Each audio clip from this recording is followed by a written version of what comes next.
I'm now delighted to introduce to you Mr. Jay Barrymore, Managing Partner of Impact Investment Partners and our UCL alumni speaker. Good afternoon, ladies and gentlemen. It's a pleasure to speak to you today, not only as a graduate of UCL, but also one from the faculty and the Institute of Archaeology. I have two pieces of good news for you to begin with.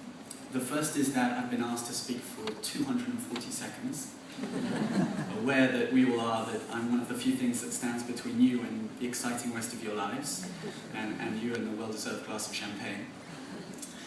The second is that I'd like to posit something that I'd only dare do now that you're all graduates.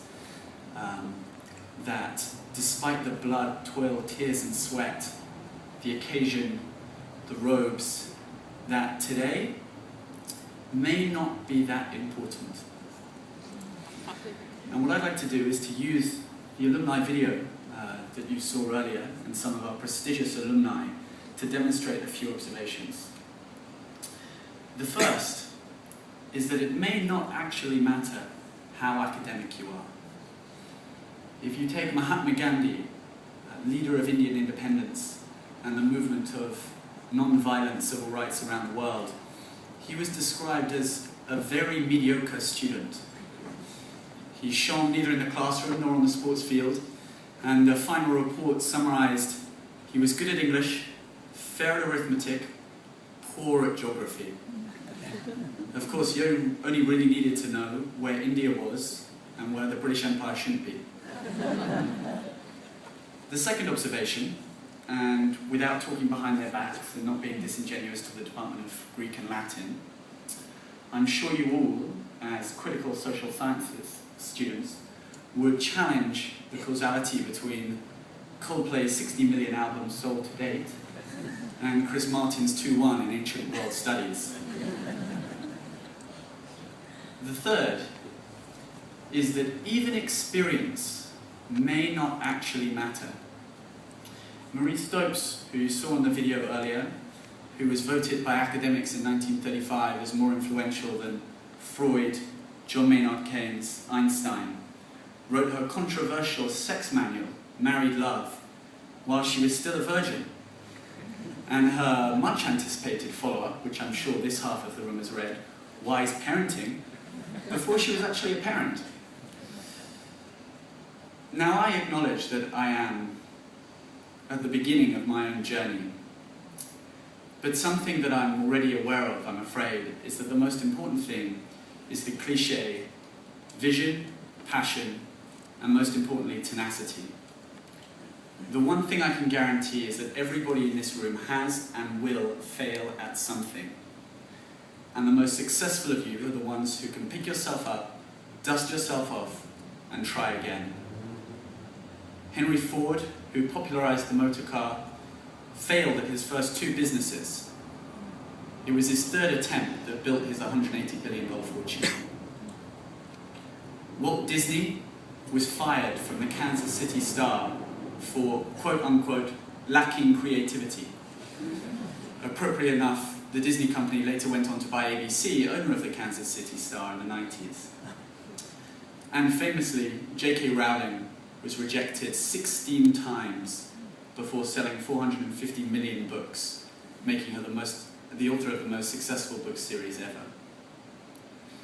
Now, my last thought to you all is that your most important asset is not the cash in your bank or your parents' bank.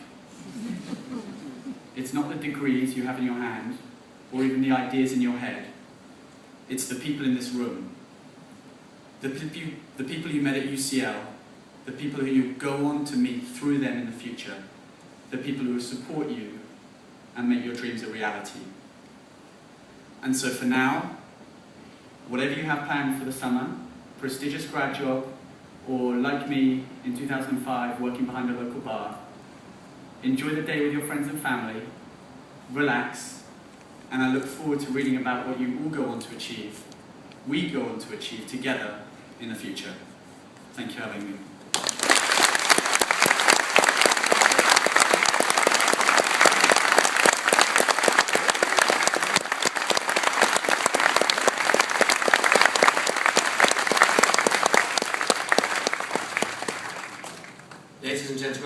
virtue of the powers vested in me as President and Provost of UCL, I hereby confer formally the degrees upon all of those who have passed across the stage this morning.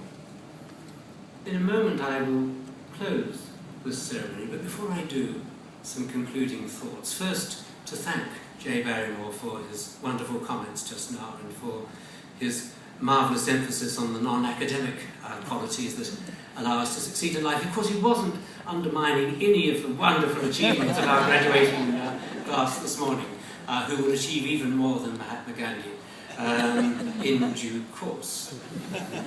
Secondly, people sometimes say to me, what passes through your mind as you stand there shaking hands with the students as they come through, apart from the risk of repetitive strain injury? And there are many thoughts that come through. One relates to the multidisciplinarity of UCL, because I can tell you if the platform party here were today composed of mathematicians, physicists and engineers, their main preoccupation would be calculating the height and the structural strength of the high heels that come across the red carpet, and trying to calculate whether any wearer of them would actually make it to the other end. And today we've had a clean sweep, and I would like to congratulate all our graduates